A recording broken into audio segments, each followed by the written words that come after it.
Shalom Bapak Ibu, mari kita datang kepada Tuhan. Pagi hari ini kami akan bersatu dalam doa. Tuhan, terima kasih Tuhan, kami datang kepada-Mu pada pagi hari ini Tuhan.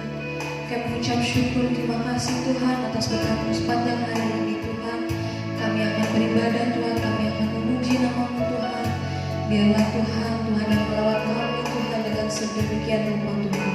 Berkati dari awal pertengahan hingga akhir Tuhan yang memberkati dan kuasa dalam. Hanya dari nama Tuhan Yesus kami ucap syukur, haleluya. Terima kasih Tuhan.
Selamanya ku hidup bagimu Tuhan.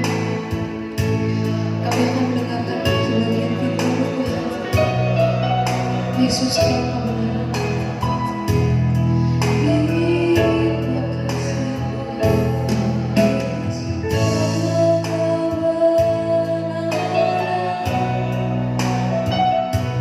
Yang menyelamatkanku.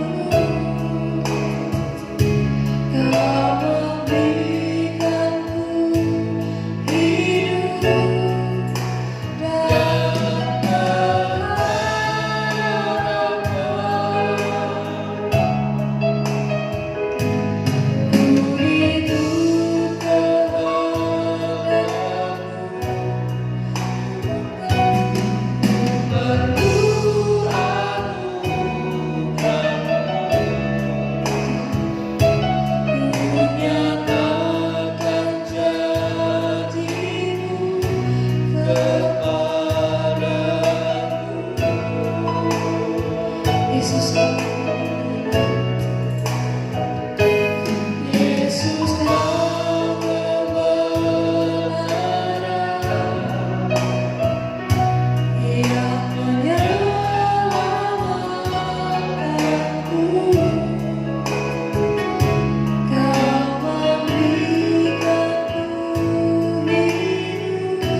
dan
Pujilah nama-Mu Tuhan. Haleluya. Meskipun dunia bergoncang, meskipun keadaan sukar, meskipun segala sesuatu tidak menguntungkan bagi kami, tetapi kasih Tuhan tidak akan pernah meninggalkan kami. Namun kasih-Mu akan selalu membebak kami semua. Itu sebabnya biarlah firman Allah yang sebentar kami akan dengar, itu membawa kami kepada sebuah pemahaman, pengertian yang baru, sehingga kami mampu menyikapi segala sesuatu dengan baik. Dan iman percaya kami kepada Tuhan semakin teguh, semakin bertumbuh dari hari ke hari. Olehnya kami tetap kuat berdiri di atas kebenaran firman. Urapilah kami dan urapi setiap kami yang mendengar pemberitaan firman-Mu ini. Pertolongan dari Allah dinyatakan bagi kami sekalian. Di dalam dan demi nama Tuhan Yesus kami berdoa. Amin. Selamat pagi dan salam sejahtera di dalam kasih Tuhan Yesus Kristus. Kita kembali bertemu di dalam ibadah. Saya percaya bukanlah merupakan pembatasan bagi kita ketika kita mendengar firman Allah dari media yang Bapak Ibu bisa ikuti dari rumah masing-masing. Tetapi biarlah firman Allah tetap bersinar di dalam keluarga, di dalam rumah tangga, dan di dalam pribadi-pribadi kita sekalian. Saya mau sampaikan firman Tuhan berdasarkan Matius pasal 7 ayat 15 sampai ayat hal pengajaran yang sesat. Waspadalah terhadap nabi-nabi palsu yang datang kepadamu dengan menyamar seperti domba, tetapi sesungguhnya mereka adalah serigala yang buas. Dari buahnya lah kamu akan mengenal mereka.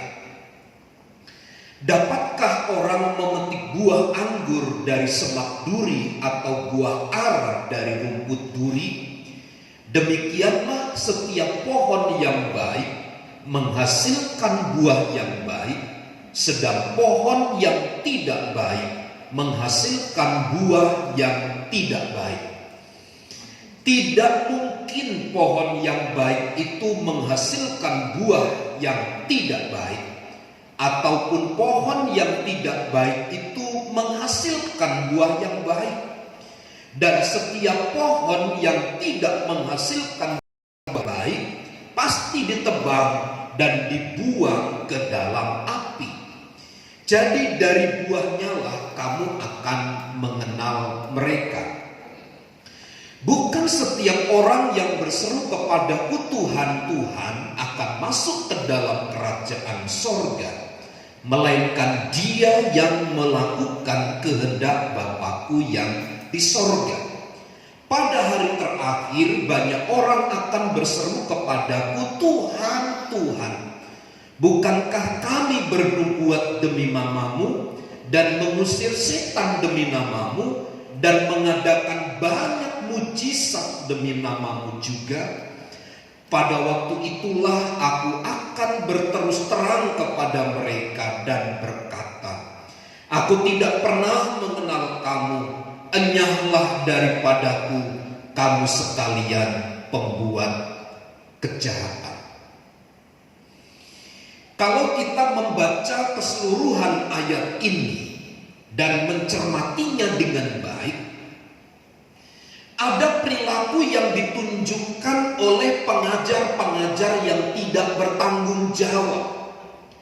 Atau di dalam ayat 15 itu nabi-nabi palsu, di mana mereka menyamar seperti domba, tetapi sesungguhnya mereka adalah serigala yang buas. Di mana konsep pemikiran mereka tidak sesuai dengan perilaku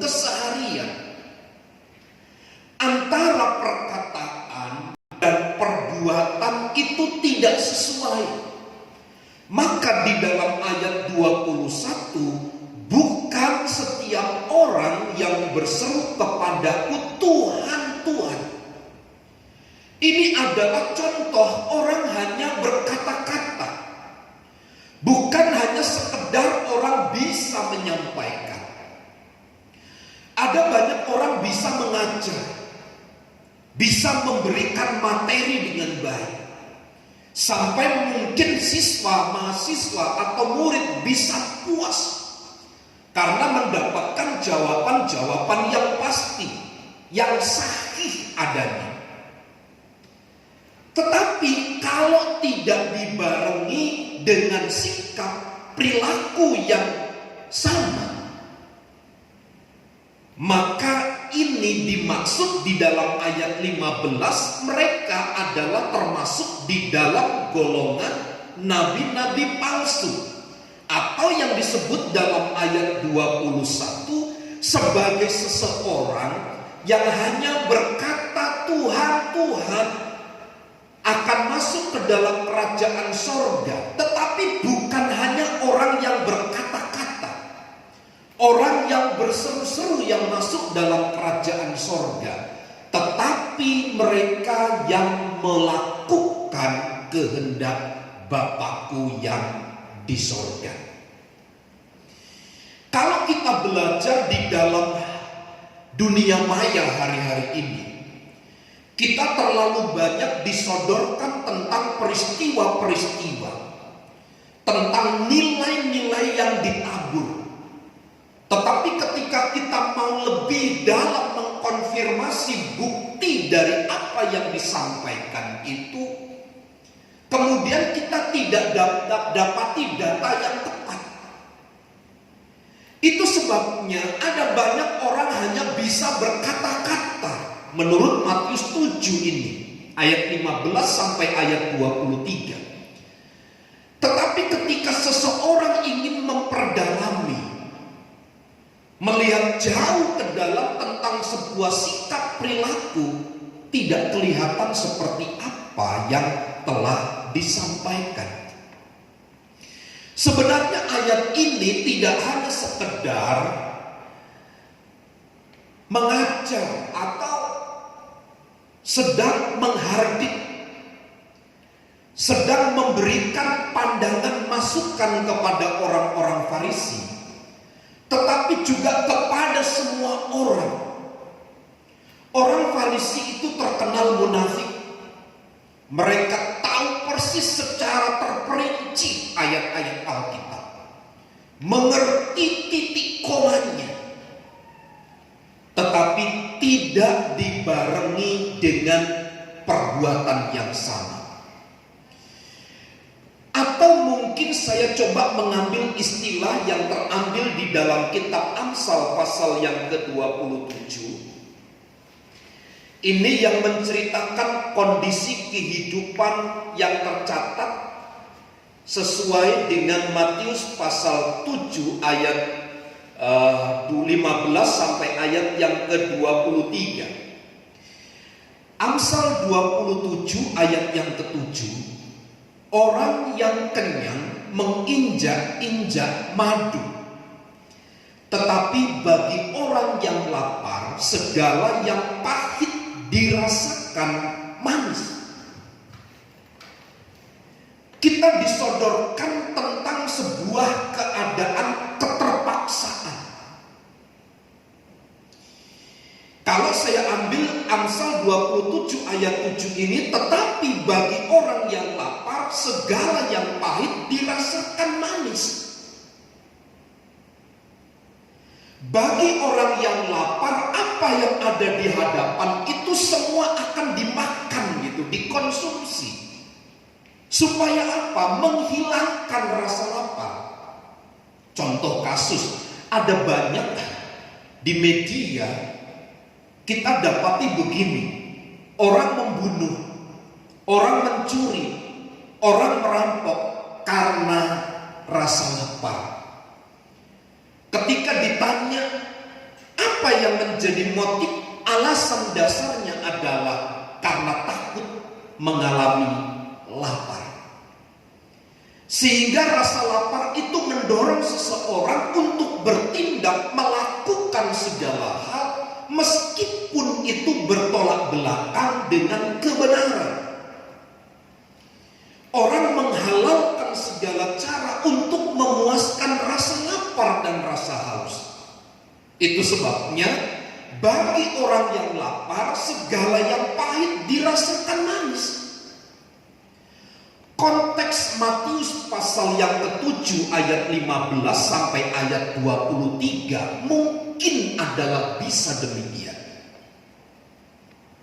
Atau mungkin lebih tragis lagi, orang tidak memandang lagi itu pahit, itu manis, itu asin. Semua dikonsumsi dengan baik. Entah kemudian output yang muncul dari hidupnya itu manis ataupun pahit, itu tidak menjadi soal. Yang penting terpuaskanlah rasa lapar itu. Nah, ini kesempatan yang dipakai oleh orang-orang atau pihak-pihak yang tidak bertanggung jawab. Dengan segenggam makanan, orang kemudian bisa meninggalkan Tuhan. Kenapa? Karena rasa lapar. Atau mungkin bukan karena makanan. Ada pengajaran-pengajaran yang kelihatannya di depan itu manis, menjanjikan, lurus seperti jalan bebas hambatan. Kelihatannya baik, manis, sedap dipandang. Tetapi orang hanya memperhatikan rasa lapar sesaat, di mana membutakan pikiran, membutakan mata untuk memandang dan menyimpulkan, menilai mana yang benar, mana yang salah. Nilai benar dan salah terabaikan. Kenapa? Ada rasa lapar, ada sebuah tuntutan yang harus dipenuhi. Sebab kalau tidak terpenuhi mati. Ini begitu sebenarnya masif kita melihat gerakan-gerakan yang ada di sekitar kita. Tidak pandang perilakunya seperti apa. Saya tidak peduli seseorang itu melakukan apa. Sebab konsep hari ini juga tentang nilai memberikan keteladanan. Itu adalah yang penting dengan kata-kata. Yang penting dengan perkataan. Masalah perbuatan itu adalah urusan kemudian. Yang penting tahu kebenarannya dulu. Kalau generasi kita hanya dididik melalui perkataan, melalui nilai-nilai saja, kalau mereka tidak melihat contoh secara nyata, maka generasi yang kita lahirkan kemudian akan menjadi generasi pemberontak, menjadi generasi yang melawan Tuhan, menjadi generasi yang melawan orang tua. Kenapa? Mereka tidak melihat nilai yang muncul dari anak-anak, dari orang tua, keluarga, orang yang dipandang sebagai orang yang layak memberikan teladan. Kenapa Bapak Ibu Saudara kita marah ketika anak kita berlaku serong? Kenapa ketika anak kita tidak sesuai dengan harapan kita, kemudian kita memaki-maki, memukul bahkan? Kita tidak cenderung melihat dalam apa sih sebenarnya yang salah gitu. Kesalahannya letaknya ada di mana dan seterusnya. Nah Bapak Ibu Saudara, mungkin salah satunya tidak ada keteladanan di dalam hidup kita ini. Kita hanya memberikan hukum-hukum yang tertulis. Kita hanya memberikan nilai-nilai kemudian kita tempelkan di tembok. Ini aturan main keluarga saya. Masalah nilai, masalah keteladanan, itu nomor sekian. Ini yang saya katakan menjadi problem. Kalau dunia seperti ini yang kita hidupi, maka ada banyak orang-orang yang tidak bertanggung jawab sedang menyusup ke dalam gereja, ke dalam umatnya. Tidak peduli dia akhirnya pahit, tidak peduli dia rasanya manis. Yang penting tuntutan kampung tengah ini, perut ini terpuaskan. Alkitab mengajar bagi orang-orang yang mengikuti jalan sempit, seperti kemarin saya katakan, mereka harus memiliki sebuah pandangan yang jauh. Mereka harus meneliti jauh ke dalam tentang apa yang mereka dengar, sebab kalau tidak akan membawa mereka jauh daripada jalan Tuhan. Kelihatannya sama, pengajarannya kelihatan sama, diambil dari Alkitab. Tetapi ketika melenceng sedikit, tahukah Bapak Ibu Saudara dalam waktu hitungan berapa lama bisa menceng berapa jauhnya? Contoh kasus saja dari tempat ini, dari kita berpijak, misalkan 20 meter ke depan, kita bedakan, kita miringkan, beda 1 senti saja. 1 senti itu 20 meter. Bagaimana kalau 40 meter? Bagaimana kalau 100 meter? Bagaimana kalau 1000 meter? Sudah berapa senti miringnya? Seolah-olah kita berkata hal-hal kecil seperti itu bukan problem, itu bukan masalah. Nanti toh bisa diluruskan. Kalau kita sudah masuk dan terjebak di dalamnya, untuk mengembalikan seperti semula, itu butuh perjuangan yang berat. Itu sebabnya bagi anak-anak Tuhan yang masuk melalui jalan sempit harus hati-hati, harus waspada. Karena ada guru-guru palsu yang mengajarkan kepada kita. Banyak sekarang pengajaran Bapak Ibu Saudara yang terkasih di dalam Tuhan, ini kita harus tegas ya. Diambil dari Alkitab yang sama. Tetapi sementara mereka berkata Yesus itu adalah ciptaan, Yesus itu manusia sama seperti kita, tidak ada lebihnya, yang penuh dengan keterbatasan dan kekurangan. Seolah-olah kalau kita melihat sepintas lalu ini benar, tetapi tidaklah demikian. Sebagai orang-orang yang melalui jalan sempit, kita harus curiga. Kita harus mulai berpikir panjang, kita harus bisa menilai jauh ke depan, jangan sampai kita tertipu. Sebab pengajar-pengajar yang dimaksudkan oleh Matius pasal 7 ayat 15 sampai 23 itu adalah tujuannya supaya umat Allah itu tertipu. Nah, itu sebabnya tugas bagi kita harus bisa menguji segala sesuatu dengan baik. Sebab kata Alkitab, bagaimana mungkin pohon yang baik menghasilkan buah yang tidak baik? Kalau pohon yang tidak baik tentu menghasilkan buah yang tidak baik. Dan kalau sudah begitu dipotong. Di depan gereja dulu ada pohon mangga, subur, pertumbuhannya lebih cepat daripada pohon yang lain, bagus, buahnya pun bagus, besar-besar, tetapi buahnya rasanya tidak memuaskan, tidak seperti apa yang kami harapkan. Rasanya asam bukan main. Saya berharap waktu ditanam dulu itu buahnya manis, tetapi tidak seperti apa yang kami harapkan. Akhirnya kami sepakat dipotong saja, diganti pohon yang lain. Saya cenderung menghargai begini, bahwa setiap pohon yang tidak menghasilkan yang baik Itu harus dipotong begitu.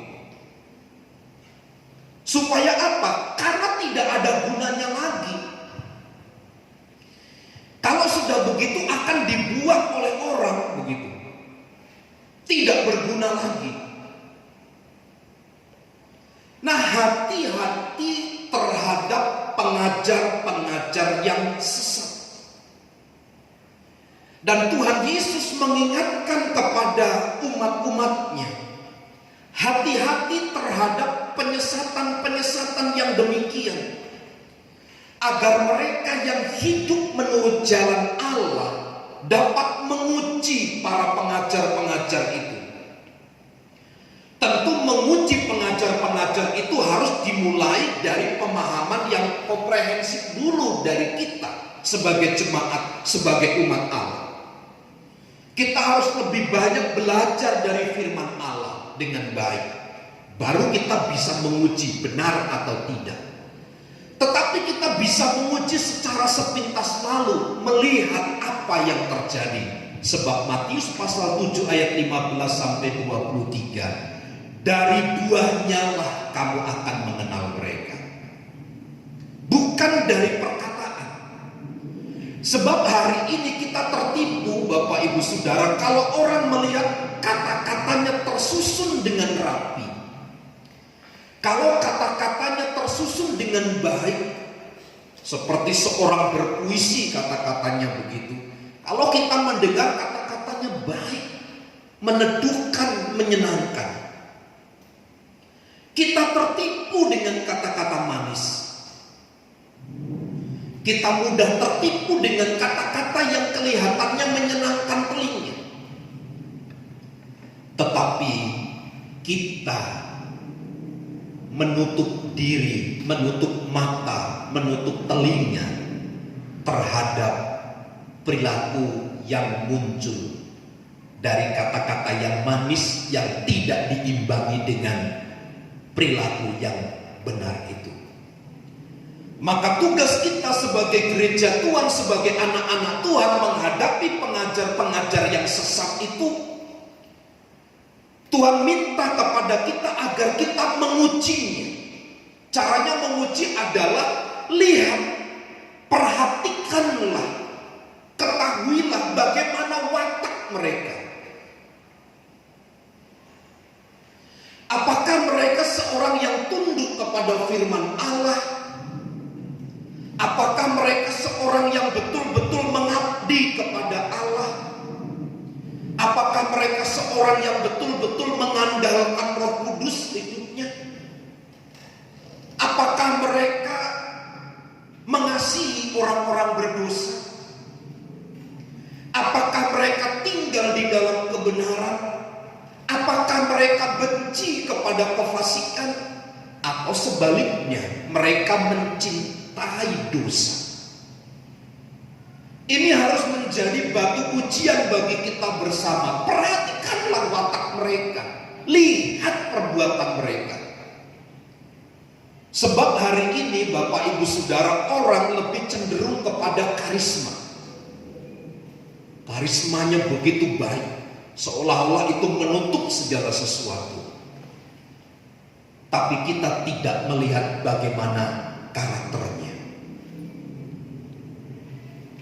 bagaimana perilaku yang muncul dari hidupnya itu.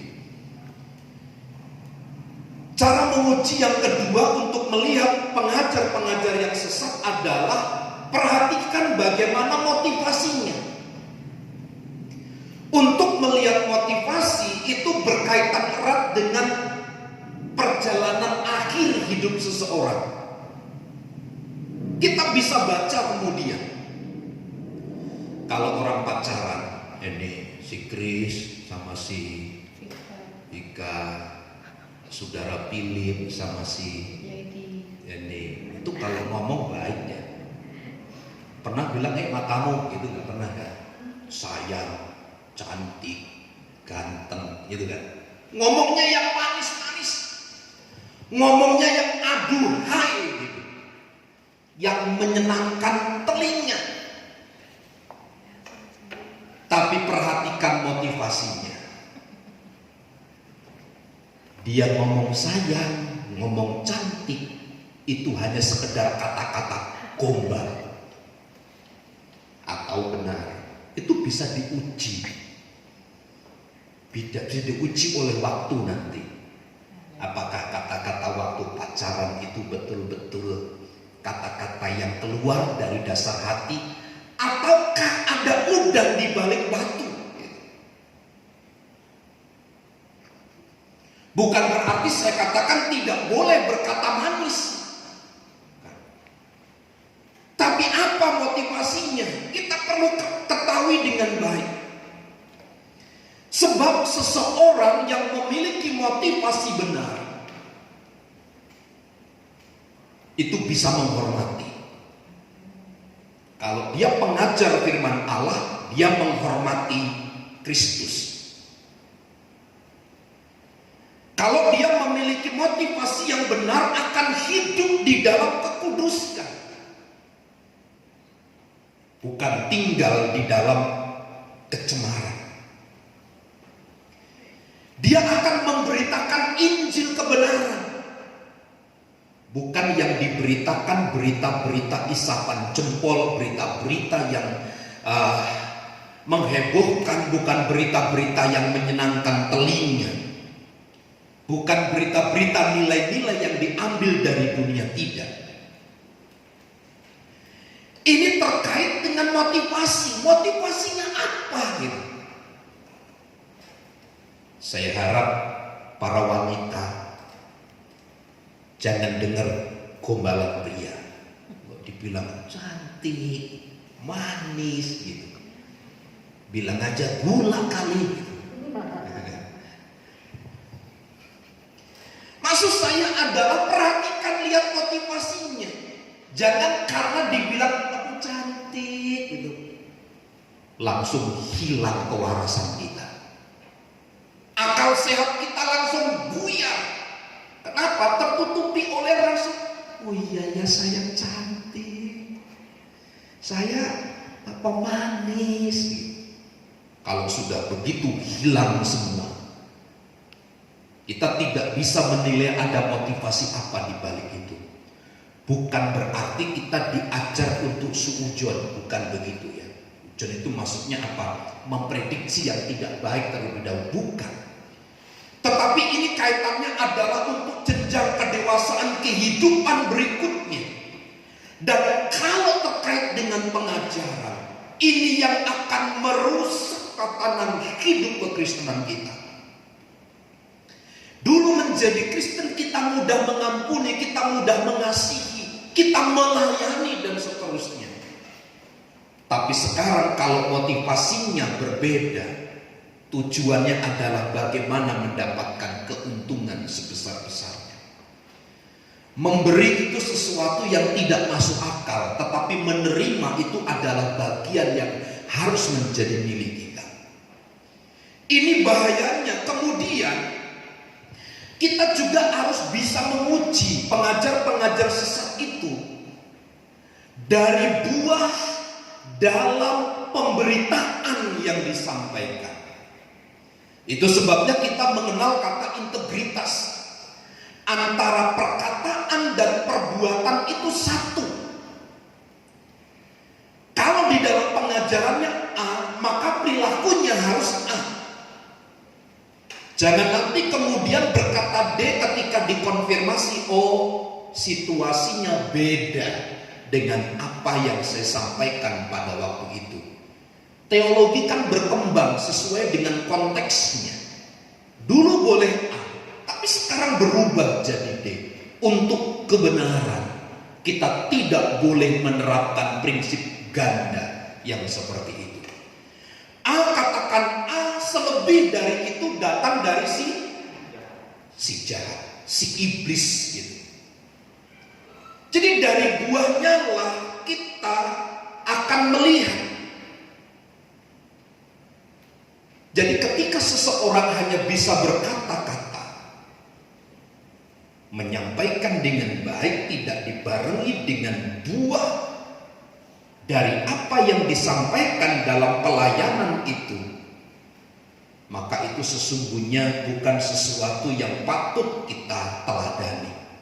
Tetapi patut secepat kilat kita harus mawas diri dan menghindar dari apa yang dikatakan oleh firman Tuhan. Cara menguji adalah melihat bagaimana ketergantungannya kepada Allah. Bagaimana dia bergantung kepada Tuhan.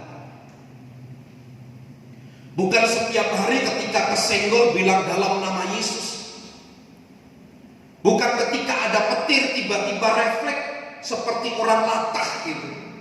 Tiba-tiba berkata dalam nama Yesus.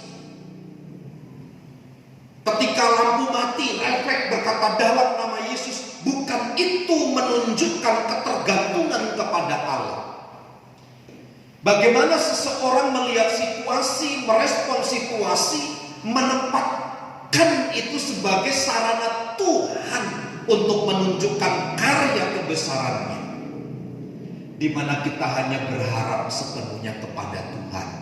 Orang yang bergantung kepada Tuhan tidak dipengaruhi oleh situasi hidupnya, oleh lingkungan yang terjadi.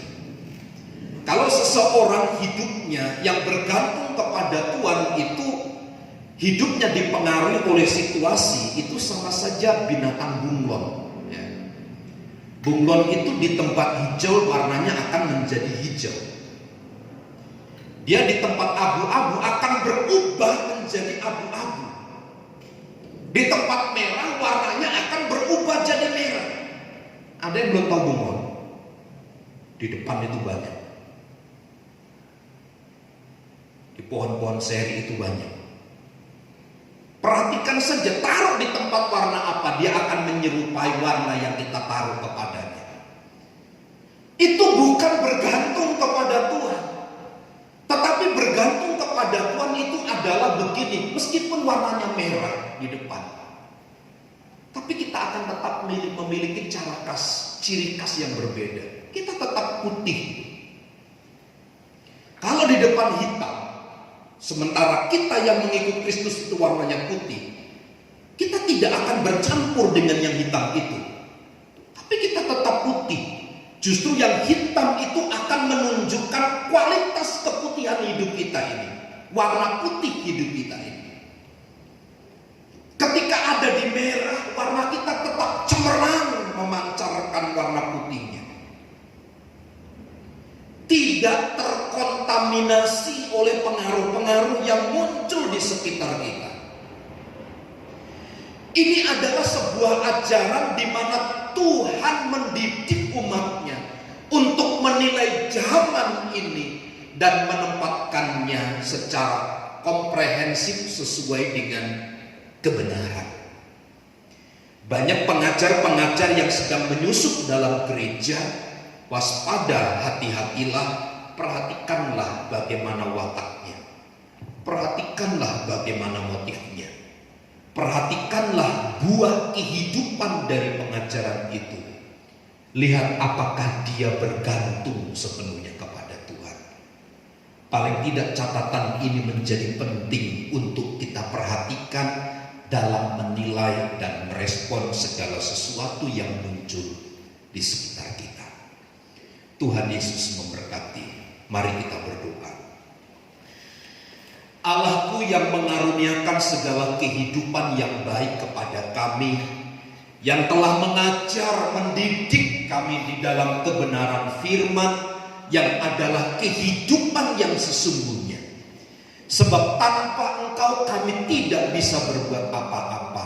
Berdasarkan pemahaman ini, meskipun dunia sedang digoncangkan oleh banyak pengajaran, meskipun dunia sedang diubah cara pandangnya keluar dari prinsip nilai-nilai kebenaran, tetapi pagi hari ini firman-Mu mengajar kepada kami untuk melihat segala sesuatu dengan cara pandang Tuhan, agar kami tidak semakin jauh dari Tuhan, tetapi hidup kami semakin memuliakan dan menyenangkan hati Tuhan.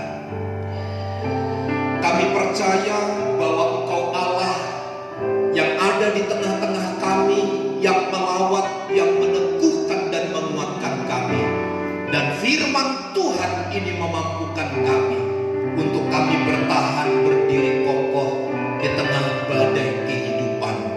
yang terjadi hari-hari ini. Kemuliaan dan hormat hanya bagi Tuhan, kepadamulah segala pujian dan hormat.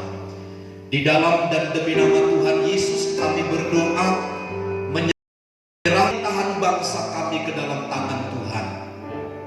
Berkati dari pusat sampai daerah, pihak-pihak yang terlibat di dalam membangun negara kami, kesejahteraan bangsa kami, Tuhan yang memberkati.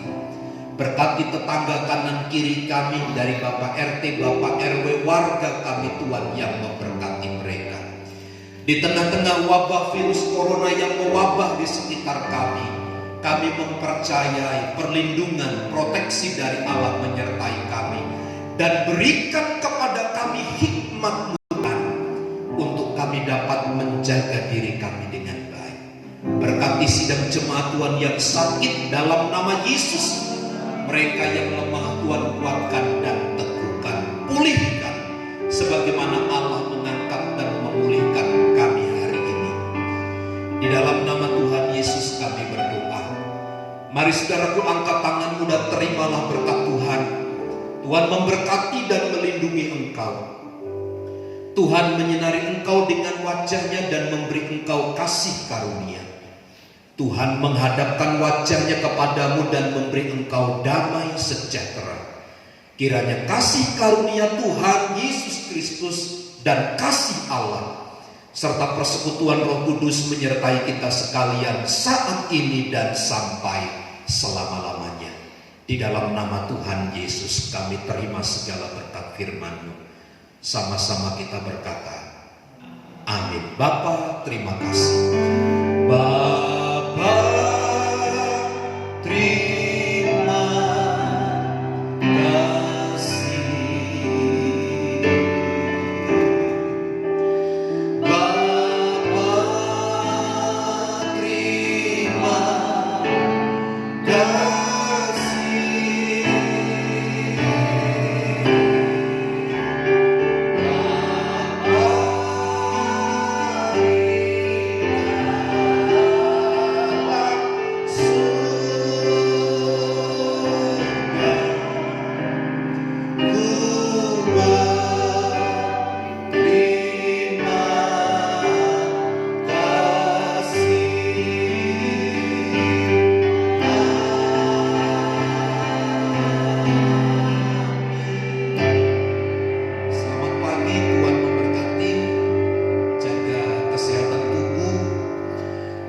Supaya kita tetap beraktivitas dengan baik.